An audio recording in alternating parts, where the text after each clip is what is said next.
Ceaiul de cimbru este o alegere populară în multe gospodării românești, dar este el potrivit și pentru femeile însărcinate.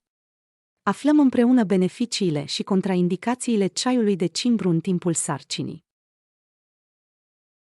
Ceaiul de cimbru este cunoscut pentru proprietățile sale antiseptice și antiinflamatorii.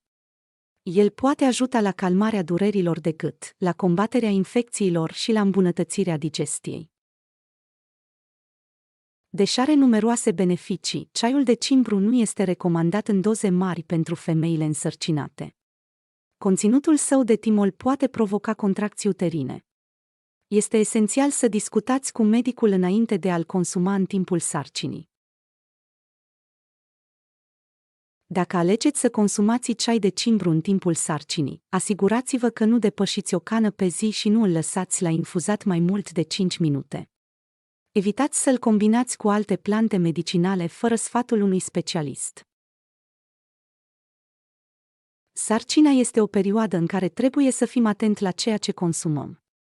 Ceaiul de cimbru poate fi benefic, dar este vital să ținem cont de recomandările medicale. Grijă și atenție în alegerea oricărei băuturi sau aliment este cheia unei sarcini sănătoase.